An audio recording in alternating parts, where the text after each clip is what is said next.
Welcome to our class on temporary pacemaker insertions and monitoring pacemaker rhythms. This was brought about because the supplies that we use were causing some confusion as to what was needed when we had to do an emergent insertion at the bedside.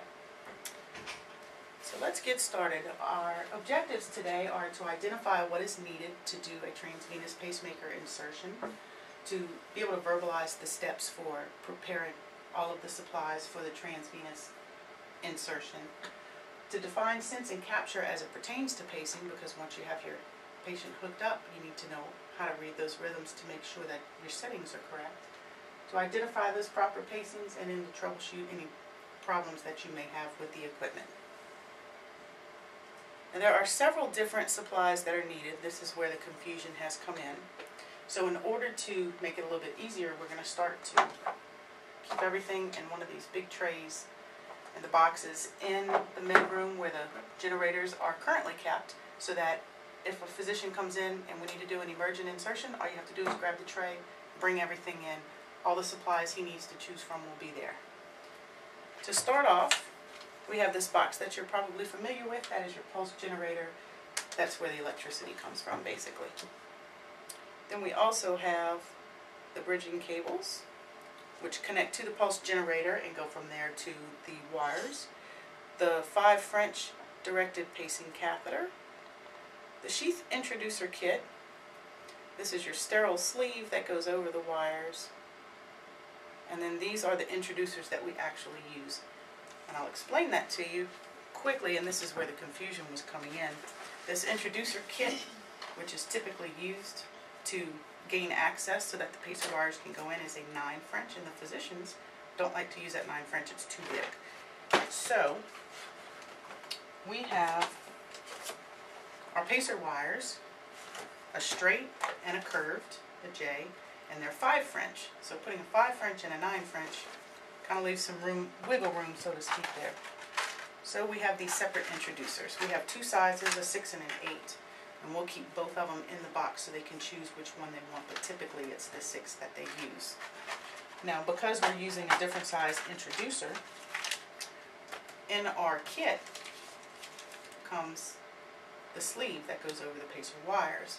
But because that is a 9 French and we're using a smaller one, we need a sleeve with a smaller cap that'll fit. So that's why you'll see this in there too. Now, how do we go about putting all of this together once you have your box at the bedside? First of all is your generator. You need to double check and make sure that you have a 9-volt battery in it. We frequently go through and change them out to make sure that they're all fresh. The boxes have internal battery, so that if you have one hanging on a patient and it's showing you have a low battery, you can change it out without it shutting off. It does have a little bit of time on its own. Next, you have your pacer wires, and when you open that 5 French kit, it'll have all this in it. This is your actual pacer wire that goes in through the introducer into the heart. You wonder how it gets there. You have a little syringe that is very similar to when we do pulmonary wedges. Attaches on the end, and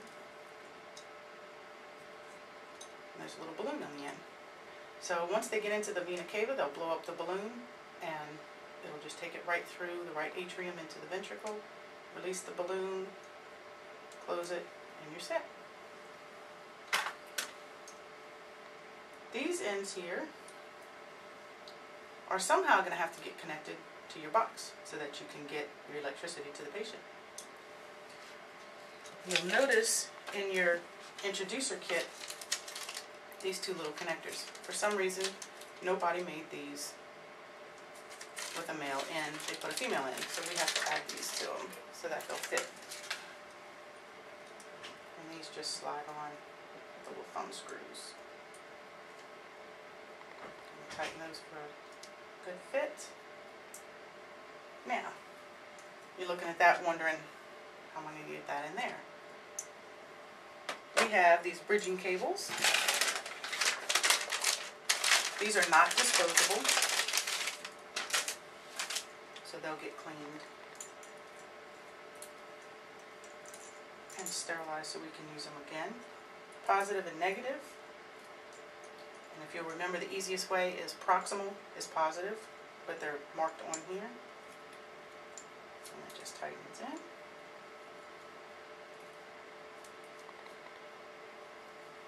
And then this end connects to your pulse generator. Now, why do we only have one lead when you have a V and an A? Any ideas? Because we're only pacing the ventricle. Very good, we're only pacing the ventricle.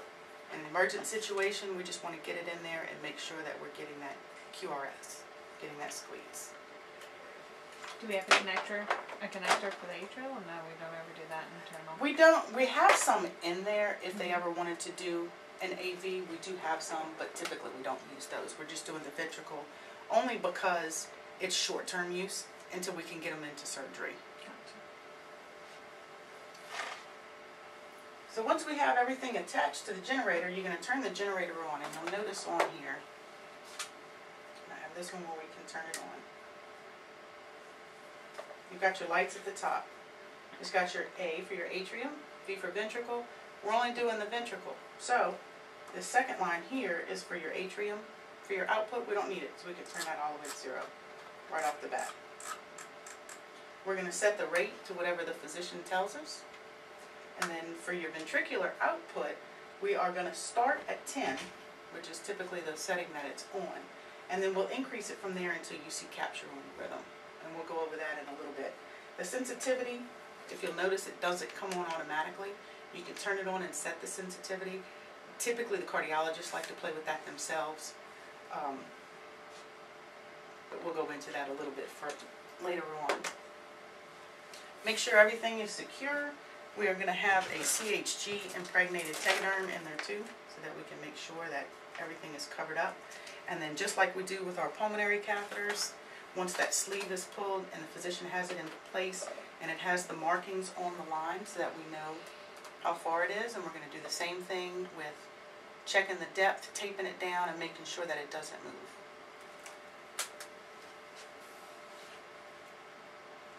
Pacemaker strips. Once you have this all connected to your patient, how do you know if it's working right? How do you know if it's doing the right job? Well, you have to look at your EKG. You have to look at your monitor. You first want to look at it and see what was the patient's rhythm before you had the pacemaker turned on. You want to look for your pacer spikes. See what's happening after you see that spike. That's when we'll get into failure to capture and failure to sense. For every spike you see on your EKG, you should have a P wave if it was atrial, and this since we're only doing ventricle, so you're going to be looking for that QRS after every spike. This is our ventricular pacing that we're doing. You'll see here we have our pacer spikes followed by QRS and then your T. Now, as a little bonus, why do you think the QRS complexes look like PVCs? PVCs are wide and bizarre.